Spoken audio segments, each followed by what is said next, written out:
man, in his thirst for knowledge, has always wanted to look beyond the horizon to see what is out there. To him, the sky seems to be an inverted bowl resting on a flat plate. Sprinkled over the inner surface of the bowl were the stars, arranged in fixed, identifiable patterns that did not change noticeably from day to day, year to year, or even century to century. To actually explore the night sky and make more meaning of the thousands of bodies glittering light years away, Galileo Galilee used the oldest and simplest means of observing astronomical objects, the telescope. His telescope had a very simple construction, a lens and an eyepiece. But it had a drawback. Light falling on the lens would get refracted, hence dispersion in colors could be seen. The great scientist Newton solved the problem by creating a concave surface by using a mirror which helped all the light to meet at one point. So here we are at the Science Popularization Lab at IUCA, where we can see that telescope making can be some effort and a lot of fun. Hi, we are here to make an astronomical telescope. The first step is to make the reflecting mirror, for which we have two glass blanks or disc of glasses, which are to be grinded one over the other with the help of abrasive called carborundum. One of them will turn into a mirror. These bottles here have different grades of carborundum powder, which we will use for grinding the mirror. Now, carborundum powder is basically material somewhat like sand, only that it gets finer as you go on to higher grades. As you will see, this powder will be used to grind the mirror, or say, give a concave curve to the mirror, and then smoothen its surface. Now that we are all set to work, Manvi and Vinaya will take us through the complete process of grinding the mirror. We will start by placing the mirror at 1/4 of the diameter of the tool. This is done so that the mirror's center and the tool's periphery are ground to achieve the required curvature. 120 grade carborundum is used for rough grinding. We'll count one up and one down motion as one stroke and give 20 such strokes.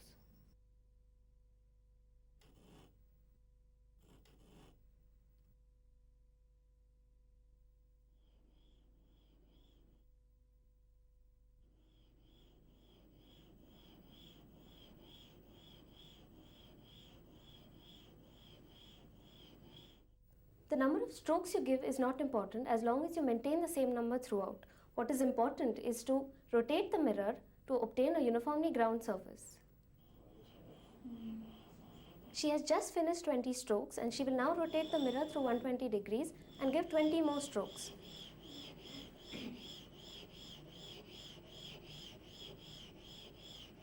After 3 such rotations, she will rotate the tool through 45 degrees and continue the same process. Don't forget, clean the mirror and tool faces very properly before you recommence grinding. After 2 hours of grinding, it is advisable to check the Sajita, which is the depth of the mirror. To check the Sajita, put a ruler on the edges of the curved surface and pass filler gauges of different thickness through the small gap. With different combinations of filler gauges, you can find out the exact Sajita of your mirror.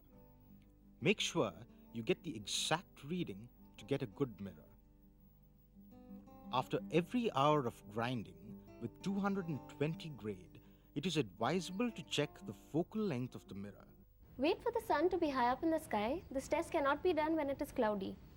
Hold your scale in the direction of sunlight.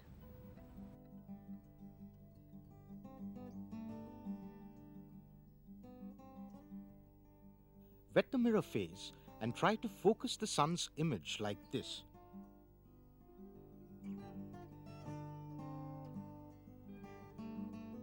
The distance from the mirror face to the focused image is your focal length. Sir, I think we have a problem here. The focal length is probably overshot. Oh, this is all right. It's a very common problem. It is very important to check the focal length, say after 1.5 hours of grinding. Sometimes you might overshoot, or sometimes the focal length will be shorter than what was required. What we will do is, we will turn the mirror upside down, that is, we'll keep mirror on the bottom and tool on the top and start grinding. So let's go. Here I have a telescope with poorly made mirror mounted into it. And let us see how image look like. I'm going to see through eyepiece. The telescope is already pointing to some star. Oh boy, it is very, very bad. Absolutely distorted image. I can't properly focus the star. It's distorted. It's poor quality image. You know, if the mirror is not grounded properly, then what one expect to have a spherical shape, instead of that, you end up with having a crooked shape, by which all light is not focused at one point, and therefore you end up getting such a poor quality image. So it is absolutely very, very essential. You should remember that number of strokes are to be kept uniform and grounded properly while fine grinding, rough grinding, and polishing. Now let us go down and see what Manavi and Vinaya are doing. Fine grinding is more or less the same as rough grinding. The only difference being that now central strokes are given, such that the blanks are over each other, so that we do not create a vacuum which will cause the blanks to get stuck.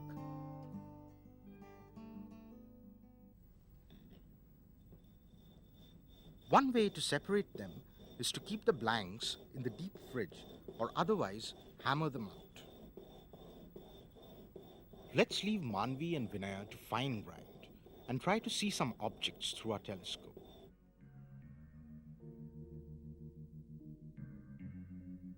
The best time to observe are winter nights when the night sky is very clear. This is Jupiter, the biggest planet in the solar system. With careful observation, the cloud features along with the moons of Jupiter can be seen with this telescope. Saturn, the only planet which has a magnificent ring complex, can be seen now.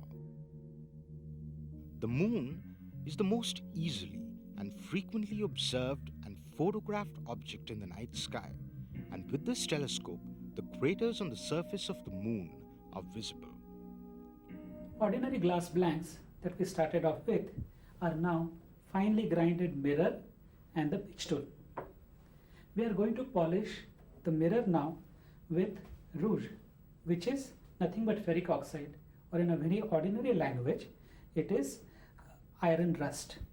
The grinding procedure or the polishing procedure is the same as that of grinding procedure. That is, we give 120 strokes, or 20 strokes like this, 20, then turn by 120 degrees, another 20 strokes, turn by 120 degrees, and after that we rotate the mirror by 45 degrees, and we continue polishing the mirror. Now let me show you how this pitch tool is made.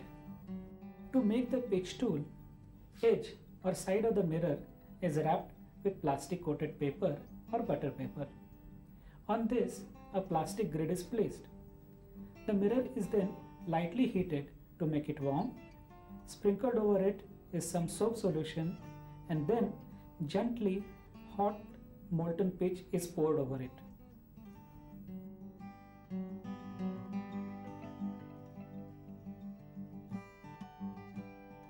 After the pitch layer is about 5 to 10 millimeters thick, the tool is placed over it.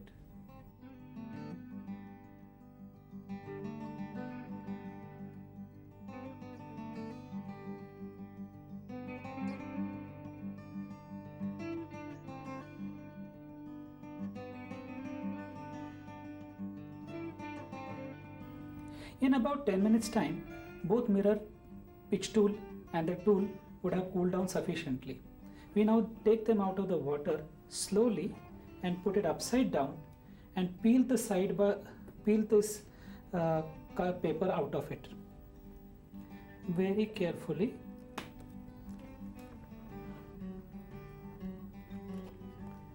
And so that not to disturb the mirror and glass.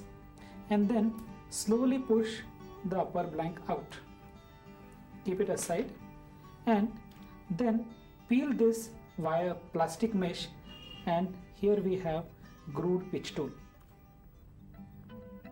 After polishing, the completed mirror should be accurate to 1/8 of the wavelength of light for us to get a good image in the eyepiece.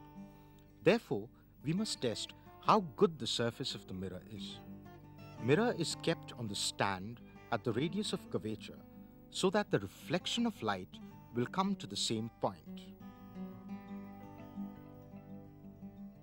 Here we have a grating called Ronchi grating. When you look at the mirror through this grating, you will see a vertical pattern. For a good mirror, these lines should be parallel, as in this case. But sometimes if the surface is bad, one gets all sorts of distortions. The test is designed to show how perfect the surface of the mirror is. If the mirror is perfectly configured, the fringes are going to be straight. Now this test is very sensitive. This can be easily shown if you, say, insert a finger between the mirror and the screen.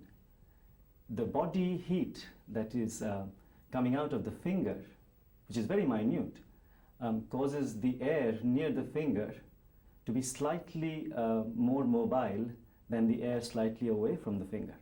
And this imbalance causes the fringes to get disturbed. This shows how sensitive the test is. And so just by looking at the fringes and making sure that they are straight, you can make sure that the mirror is perfectly configured. After fine grinding and the Ronchi test, the interesting process of silvering is done. It's our ready mirror now to be coated with some highly reflecting material. After cleaning the mirror with fuming nitric acid, rinse it in water and make sure it is always covered with water.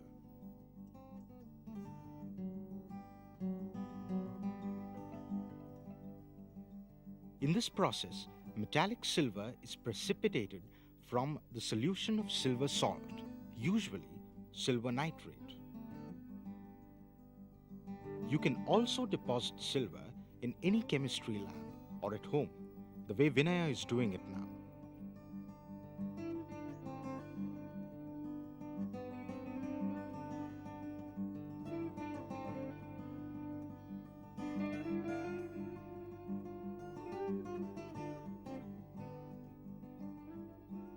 And this is the fine coating it gets.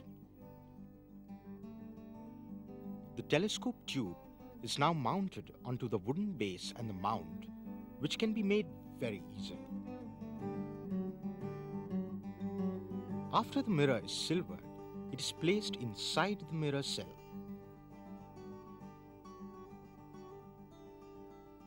The mirror cell holds the mirror inside the telescope tube, and the adjustments are made as seen. Okay. Now the first screw, move it anti-clockwise. Little more. Okay. Okay, that's perfect now. The mounting of the telescope is now complete. The small flat mirror at 45 degrees is used to get the rays of light coming from the object being observed to the eyepiece, as you can see here. And now the telescope is ready to be used for observations.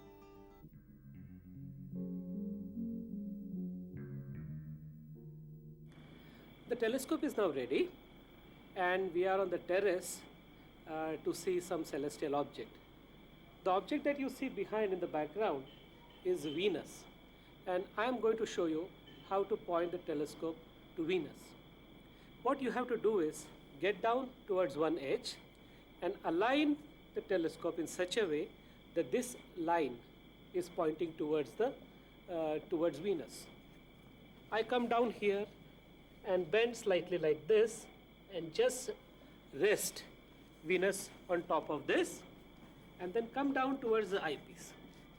Now those who are spectacular like me should remove their specs, because eyepiece is going to do the job of focusing, and come down here like this and start looking through the eyepiece. You may have to move telescope slightly in order to get Venus in the field like this, and yeah, there I have. I can see Venus beautifully sparkling in the eyepiece. The telescope is well balanced, so you can leave it for others to view this object. Even though the largest telescopes in the world use mirrors 10 meters in diameter, small telescopes are still very useful. Most of us professionals started by using small telescopes. They're used in training. Almost all variable star observations which tell us about stellar evolution, a lot of things happening in stars, are exclusively done all over the world by small telescopes, often with digital cameras. They're very useful to look for asteroids and other planetary bodies, and in occultation studies, which are eclipses of faraway stars by planets. Even though cutting-edge telescopes will grow larger, small telescopes such as this would never, ever lose their use.